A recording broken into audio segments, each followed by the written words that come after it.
Guilty or not guilty, it's not my place to judge, but people often do. Today's conversation is about a man who's exonerated and thriving.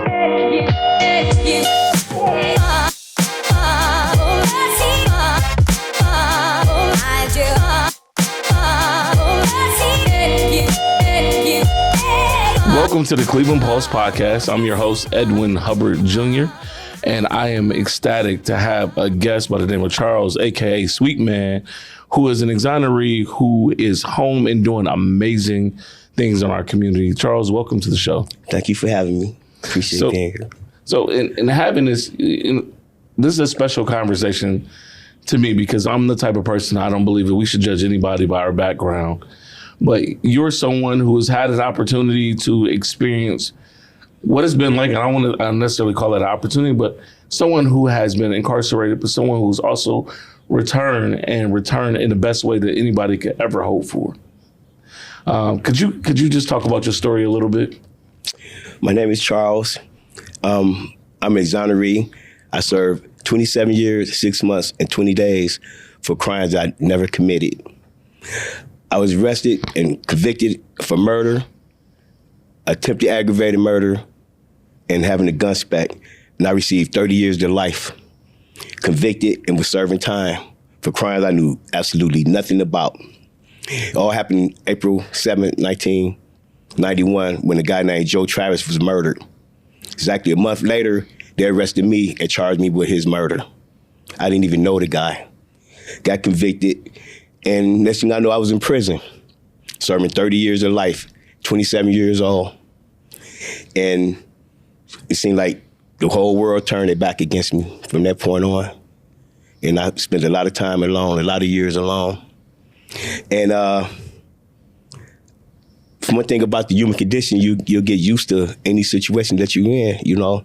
And one thing I wanted to do was return home. So I had that keeping me going, you know, knowing that I didn't do anything and knowing one day that I would be free. But I never knew that it'd take that long. I got affiliated with the Ohio Innocence Project in 2003.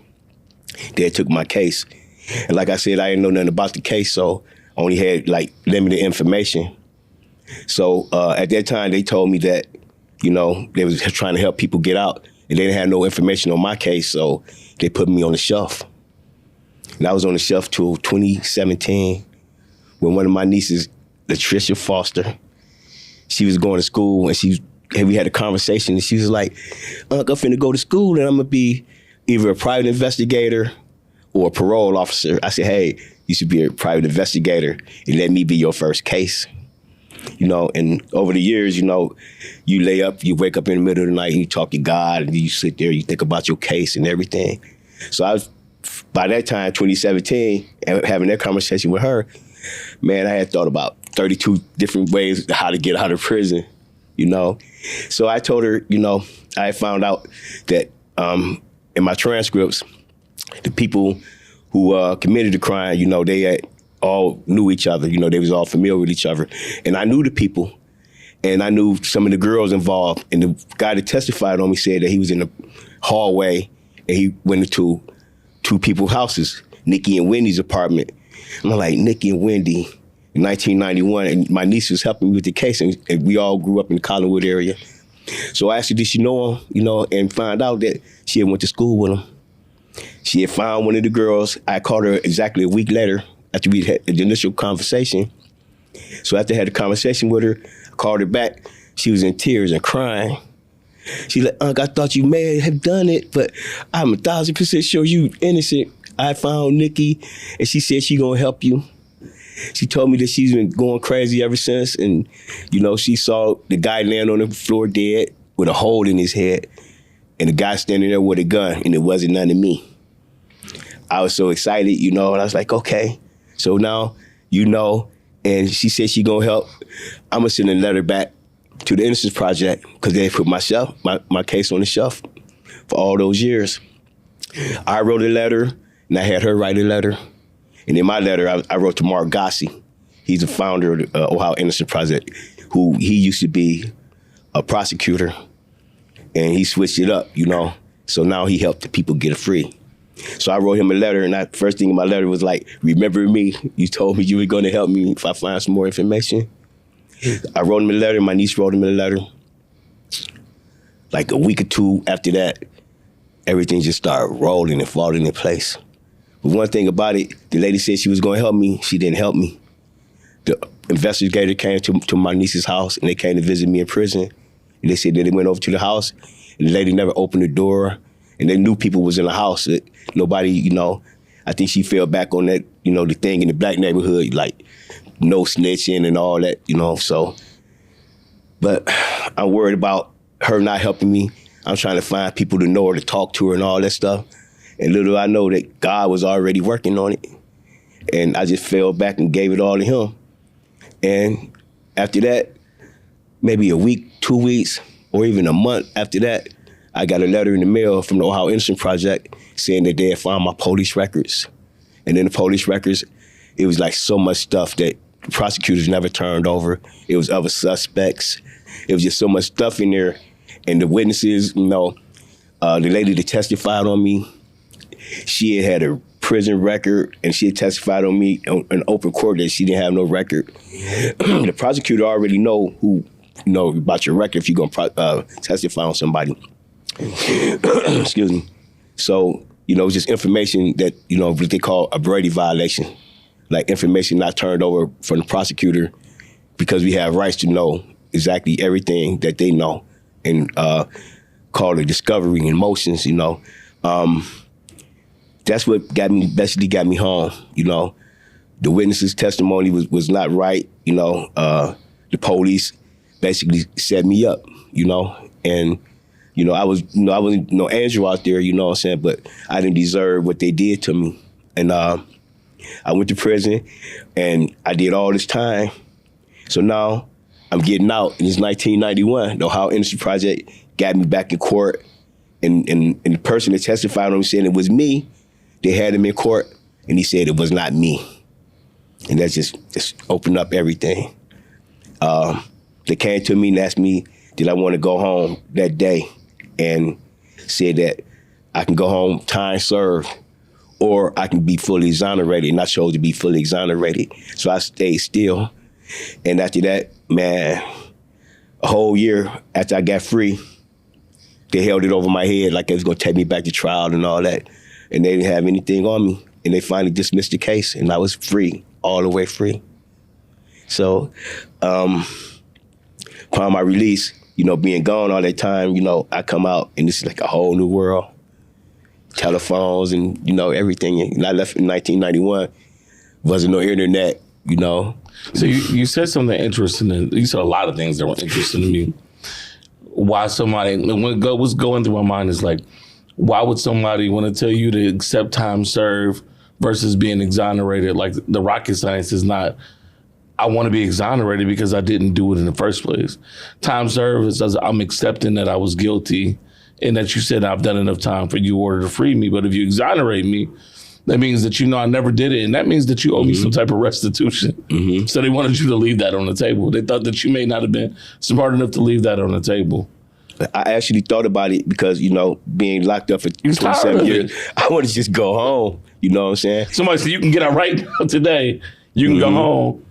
Now you're going to get time served, or you can be exonerated. You may have to stay here another year or so. Yeah, but I wanted to be fully exonerated because, you know, when I went to court, you know, a lady had lost her son, you know, and their family was there, and I was there, and they thought that I did it, you know what I'm saying? So I was just like, lady, I didn't kill your son, you know? And I just, like, everything in me just, like, wanted to live, to be out, be able to say that I didn't do it, and the world didn't know that I didn't do it. You don't want somebody's blood on your hands that you never committed to begin with. Exactly. In a system that took half of your life away. I couldn't even imagine. I won't even play it like I could.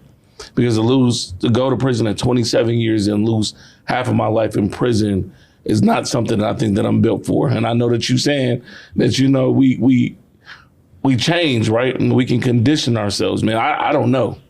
I don't know how many people can, but then again, I notice a lot of black men who are put in situations where they're given time that they never should have been given to begin with, and they spend most of their lives, if not all of their lives, incarcerated. my question for you, and you're at peace. I can feel it talking to you. How do you do that time and get to a place where you're at peace with what the world did to you? Well, for one thing, I love my life. I like living, and I didn't want to die, and I made it up in my mind, wherever I am, I'm going to live my life and I'm going to be happy. You know what I'm saying? So I was in prison and I was mopping floors, cleaning the toilet, but I was singing, whistling, you know what I'm saying? And every day I was up and moving, you know what I'm saying? Just to be alive, Where's your sense of motivation come from? From wanting to see my mother and my family, you know what I'm saying? And, it seemed like God put me in, even I was in the worst places, I was in the best places, I was always like the correction officers, they took liking to me, and you don't supposed to have no relationships, but I had people that honestly straight up cared about me in prison, guards, and it wasn't about nothing that illegal, you know what I'm saying? It's just, they like me, and I have a sense of humor to keep you going, keep you laughing, and even when I'm nervous and scared, I'm gonna try to crack a joke and I'm gonna laugh it off, just how I am, That speaks to your character as a man.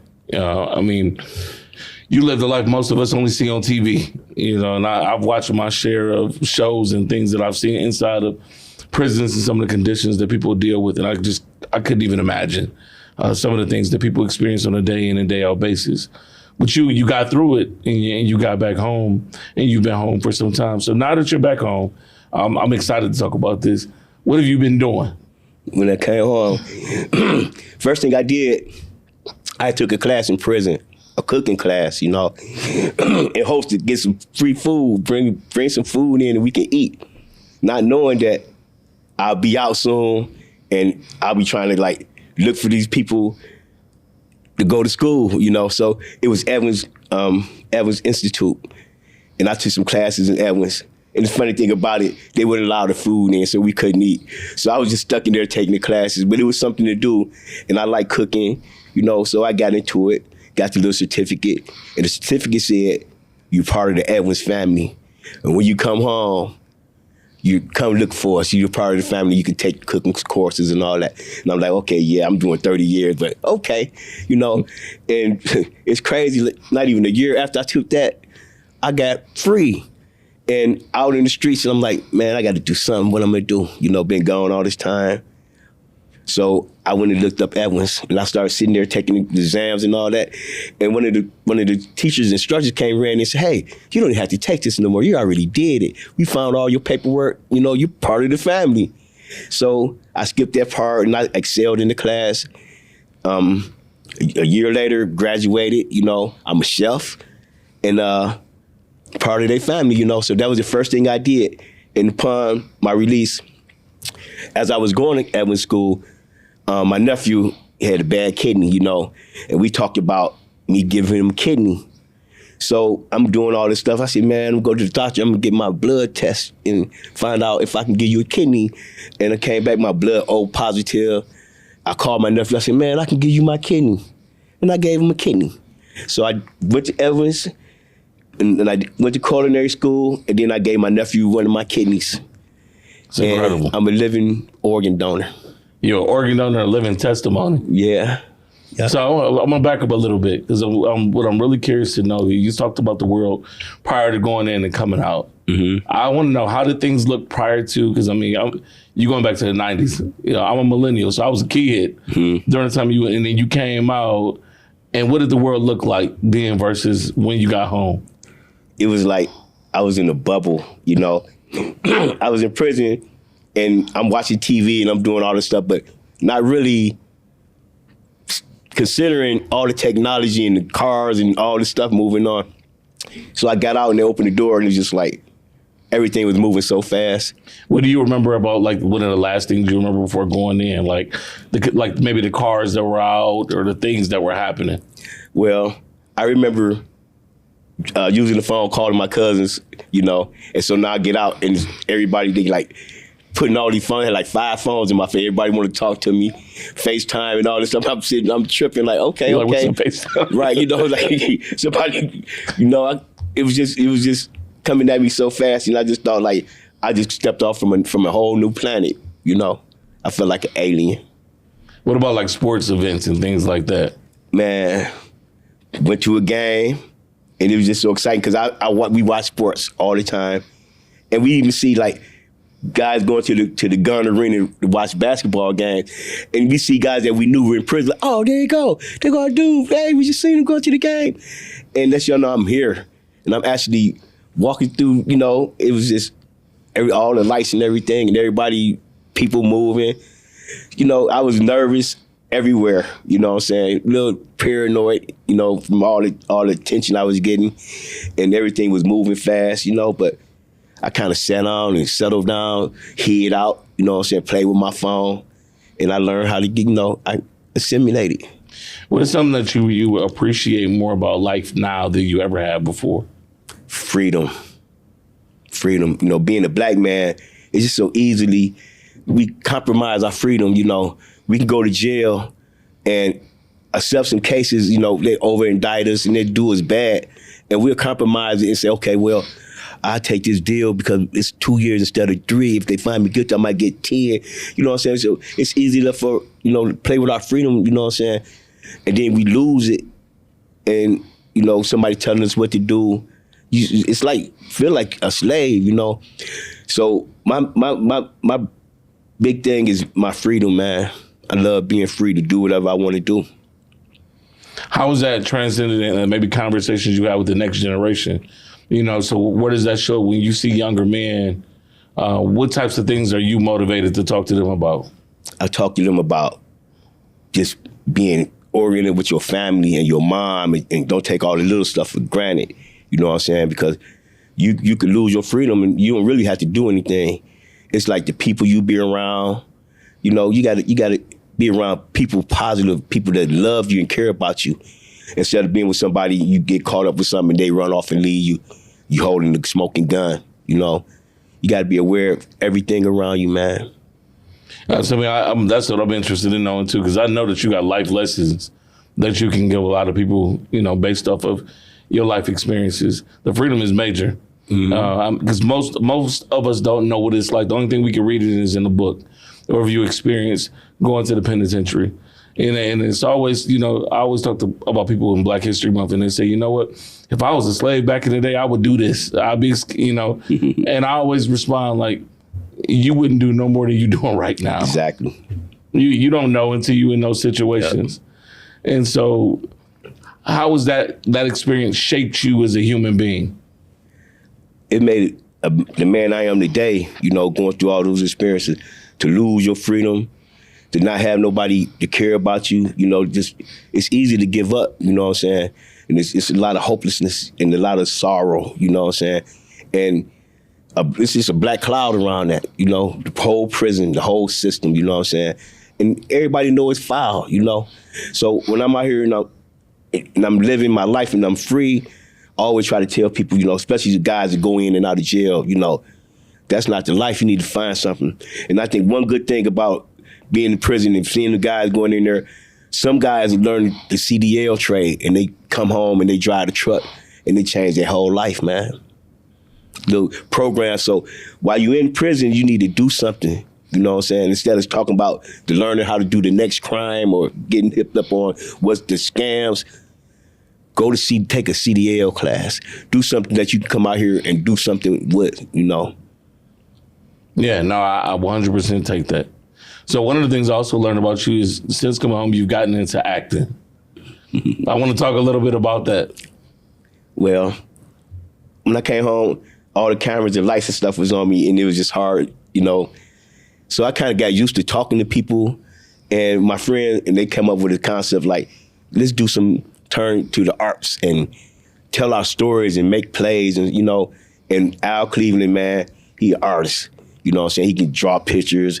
He just got a different whole vibe, you know what I'm saying? So he put, we sat down and I told him about a funny story about my brother, it wasn't really a funny story, but he was on drugs, you know what I'm saying? And I told him the story. He said, man, I'm gonna write this in the play. And he wrote it in the play. And I acted part out, and wrote us a script. And he got a guy to play my brother, you know what I'm saying? My brother, he was on drugs, and it was just one part of his life, you know what I'm saying? But that part of his life is one part that I remember because he was not him, you know what I'm saying?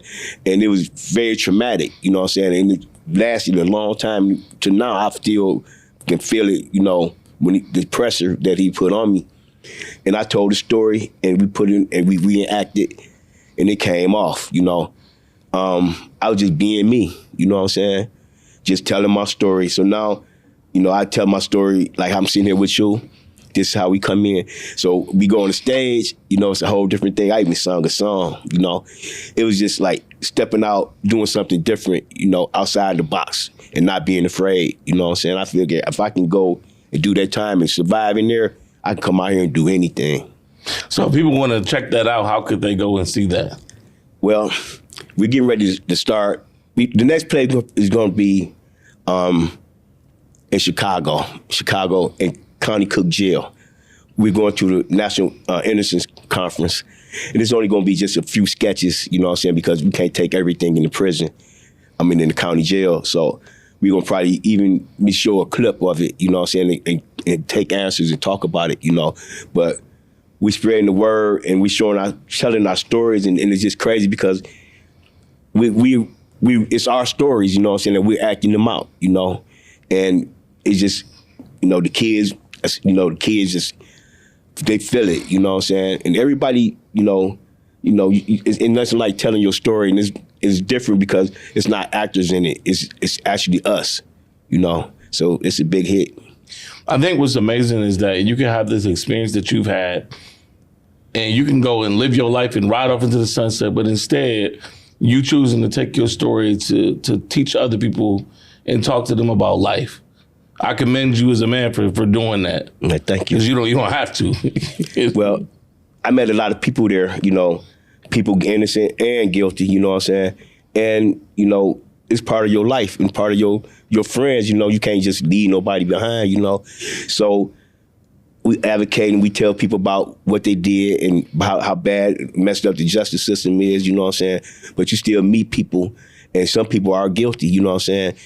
And some people change their life. And then it's a question about, okay, why they can't get a parole, why they can't come home, you know what I'm saying? So let's go back to how the system failed you. You know, somebody went to prison and they might have committed a crime, but they did 20 years, 30 years, 40 years, 50 years.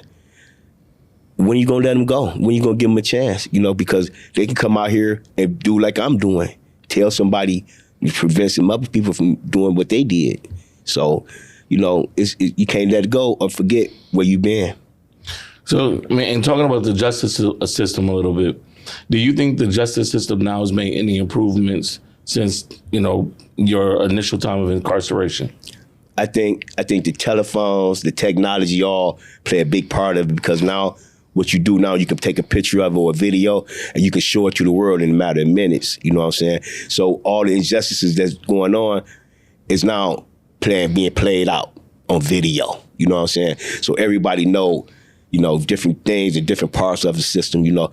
And the system's still messed up, but now it's on the forefront. You know, when I got out, I was the 28th person exonerated. So now it's over 40 people, you know what I'm saying? So now people are aware that everybody in jail not guilty. Wow, okay. So I'm sitting there, I'm listening to you, and I'm thinking, and this story is an incredible story. So I gotta ask, are you gonna write a book one day? Are you thinking about telling your entire story? Yes, I want a movie. You know what I'm saying? I thought Tyler Perry, somebody would holler at me. He was just here this past weekend, you know? too. Right, you know, and we went to a game, but not that game. But I mean, I'm in the process now of writing a book, you know what I'm saying? To tell everybody, let everybody know what happened. You should. Yeah. I think you got an incredible story. And for you to be here standing and smiling and living and thriving in life, I think that's an amazing thing. All right, as we get ready to wrap up, I'm gonna ask you a few fun questions. Okay. Now, you know, what do you do? What do you do to relax? No relaxing. I just got married. I married my beautiful bride over there, Rosalind. And we blended our families together. We opened an ice cream parlor. Tell us about it. Sweet Rice Classic Custards. It's on 260th, 499 East 260. It's been there for over 20, almost 30 years. And the previous owners, like 85, and they was ready to retire. And I was like, something to do with food, and that's me. And my lady, and we brought the kids in there, and we learned how to do it, so we learned everything about it, and snuck in there. We watched them, and nobody knew we even had it, And then we took over. We had a big grand opening. We gave away school supplies, We don't have a big grand opening again, When will it open back up? We want to open up next month. Okay. Spring break, we going to be there. Got to make sure I get that information so I can be there. So, and we right across the street from the school, so we live in Euclid, so we trying to tap in with the school district because everybody love ice cream. You know what I'm saying? So speaking of ice cream, what's your favorite ice cream on your menu? Strawberry. Excuse me. Okay. Strawberry. We got the best custard in the city. I gotta try it out. We also have chili footlongs, walking tacos, and this year we're gonna put the barbecue grills out there, and we're gonna have barbecue and jerk chicken. My girl Roz, she's a great cook, and she teach me so much, and she run the business, she run the family, man. I'm happy. So shout out the ice cream spot again, because I got to make sure everybody get it. Sweet Rice Classic Custard, $4.99, East 260th. I'll be out there to check you all out. Looking forward to you coming. All right, so one of my last fun questions I like to ask all of my guests. You living in life and you thriving. What's on your playlist right now? What you listening to? What music is getting you through the day? Oh, man, I'm listening to Music Soul Child. That's the song we got married to. We got married to Never Change, Don't Change.